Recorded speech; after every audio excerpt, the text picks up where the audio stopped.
Obrigado, Sr. Presidente, Sr. Ministro, Sra. Secretária de Estado, cumprimento-vos em nome do Partido Comunista Português. De facto, um dos maiores mitos que importa aqui desconstruir é perceber, e eu gostaria de me focar aqui nos dados do Orçamento de Estado, para percebermos do que é que estamos a falar, como é que um corte no Orçamento de Estado de 82 milhões de euros, entre 2011 e 2014, vai reforçar o sistema científico e tecnológico nacional.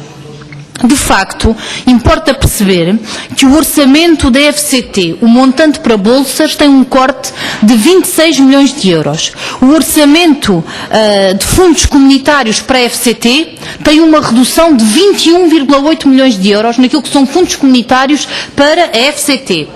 Os laboratórios de Estado têm um corte de 30 milhões de euros. E estou a falar de dados do Orçamento de Estado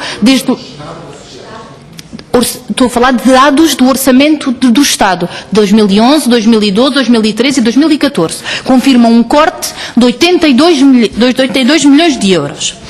É verdade que o Sr. Ministro disse aqui que existem 7 mil bolsas em execução, mais de 2 mil projetos em execução.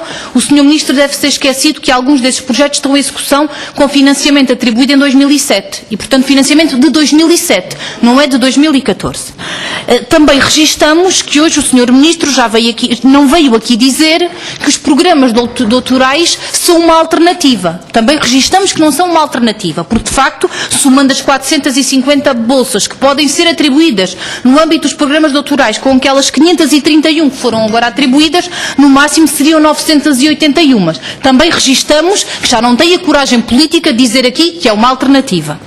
Também temos que registar, Sr. Ministro, porque falou aqui do concurso investigador FCT, que quando a Sra. Secretária de Estado cá esteve em dezembro, foi para explicar a redução de 1.200 candidatos que ficaram de fora desse concurso. Não sei se está recordado. 1.200 candidatos que não tiveram acesso aos contratos no âmbito do concurso investigador.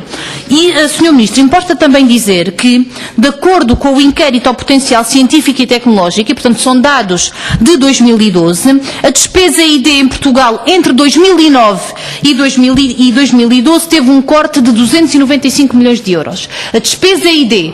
E a redução foi simultaneamente no público e nas empresas. E, portanto, efetivamente, nas empresas houve uma redução de 11% e no público houve uma redução de 5% de despesa ID. E eu gostaria de perguntar como é que num quadro de desinvestimento drástico o Sr. Ministro pode dizer que há reforço do sistema científico e tecnológico nacional. No entendimento do PCP não há. Depois, Sr. Ministro, também gostava de lhe dizer aqui o seguinte. Nenhum sistema público de ciência se constrói com base na precariedade. Nenhum sistema público de qualidade em ciência se constrói com base em bolsas e projetos. E, aliás, foi isso que o Sr. Ministro aqui tem dito a tarde toda. Bolsas e projetos. Sr. Ministro, nós queremos falar consigo outra coisa, que é o acesso e ao ingresso na carreira.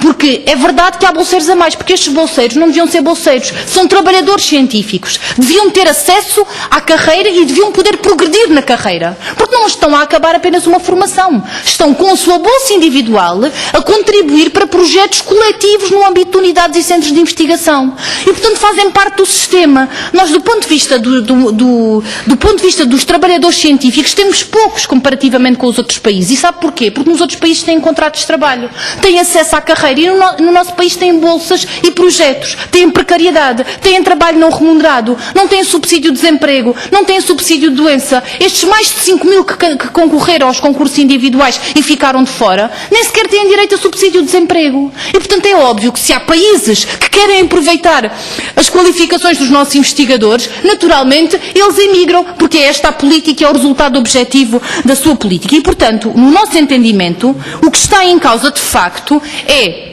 a desvalorização dos trabalhadores científicos, o desperdício de recursos que podia estar a ser aplicado nas unidades, nos centros de investigação, efetivamente no desenvolvimento económico e social do país, com esta alteração de paradigma. Esta alteração de paradigma, de facto, é de que a concentração e o afunilamento do investimento público não estão ao serviço do desenvolvimento económico e social do país, mas está ao serviço do setor privado, daquilo que tem interesse económico às multinacionais e às empresas. empresas, e desta parte nós não podemos estar de acordo, porque quando o Sr. Ministro diz aqui que o que se trata é de competir em orçamentos internacionais e nacionais com base apenas no critério da competição para financiamento, o que está aqui a dizer é o que vai estar em jogo é aquilo que tem interesse económico para as empresas, porque o que é um investimento público de cada um dos países diminui. E nós entendemos que é exatamente o contrário que tem que ser feito. O que tem que ser feito é exatamente valorizar os trabalhadores científicos, permitir o acesso e a progressão na carreira e assegurar que o investimento público não serve o objetivo de nichos de mercado do sistema científico e tecnológico privado, mas pelo contrário serve interesse de desenvolvimento económico e social do país. Porque, Sr. Ministro, permita-me também que lhe diga que, do ponto de vista do PCP, o desenvolvimento científico não deve ser visto do ponto de vista segmentado e deve ser analisado em unidade. Porque o que entendemos é que as várias ciências se enriquecem e as ciências sociais, o seu desenvolvimento, contribuem, como já contribuíram, para o desenvolvimento de ciências exatas e vice-versa. E, portanto, eu não podia deixar de lhe colocar esta questão, porque é disso que se trata, e de perceber que o que de facto hoje está em discussão em cima da mesa é não apenas um desinvestimento, como é um afunilar do investimento público, não naquilo que são as necessidades de desenvolvimento económico e social do país, mas o que são os nichos de investigação privada, e sobre isso, naturalmente, que não estamos de acordo. Sr. Ministro, está disponível para abrir uma negociação com os trabalhadores científicos relativamente ao acesso e ao ingresso na carreira como forma de valorização das suas profissões, mas também do próprio sistema científico e tecnológico nacional? Sr. Presidente, Sr. Ministro, não é o setor público que tem investigadores a mais. Quem tem investigadores a menos é o setor privado. Mas o paradigma que o Sr. Ministro aqui hoje veio dizer é que aquilo que era financiamento público para garantir a qualidade dos investigadores no público vai acabar para financiar as empresas que não querem investir a ID. Porque de facto é isso.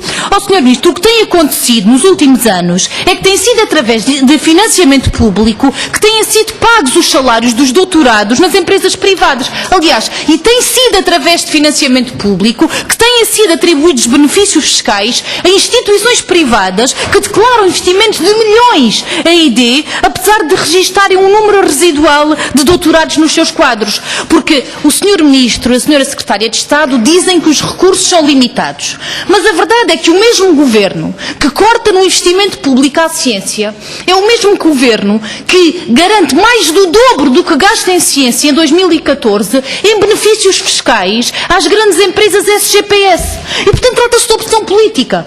Ou se investe num sistema público de ciência forte e de qualidade, garantindo condições de trabalho aos seus investigadores, valorizando esse trabalho, ou então o financiamento público que existe, que é pouco, fica para pagar salários dos investigadores nas empresas privadas. Eu vou-lhe dar aqui um exemplo. O Milênio BCP declara 40 milhões de euros a ID. Sabe quantos doutorados tem nos seus quadros? E como são poucos, a partir de agora deixam de haver na Universidade de Coimbra, na Universidade de Lisboa e passam a ser pagos ao Milênio BCP. Provavelmente até foi uma das empresas que teve benefícios fiscais neste ano. E, portanto, a questão que aqui está é uma questão política. E é de perceber, Sr. Ministro, que em determinado momento histórico, aquilo que é um interesse negocial do privado não coincide muitas vezes com a necessidade de desenvolvimento económico e social do país. E muitas vezes até é antagónico. Porque a necessidade estratégica e o interesse estratégico e económico das empresas não coincide muitas vezes. Eu não vou dar aqui exemplos sobre fármacos e outro tipo de investigação, que também há noutras áreas em que não coincide. A necessidade do desenvolvimento económico e social não coincide com a estratégia e com a necessidade das empresas. Sr. Ministro, registramos aqui que não disse uma palavra sobre a abertura do Governo para permitir o acesso e o ingresso na carreira de investigação científica. Não disse uma palavra sobre isto. Porque, Sr. Ministro, não é possível existir qualidade, estabilidade na investigação sem carreira na investigação científica. Porque bolsas e projetos é mais do mesmo. Bolsas e projetos significa que nós daqui a um ano estaremos aqui novamente a discutir esta matéria. Porque não é possível construir um sistema científico e tecnológico nacional tendo por cimento a precariedade e o custo de trabalho muito reduzido.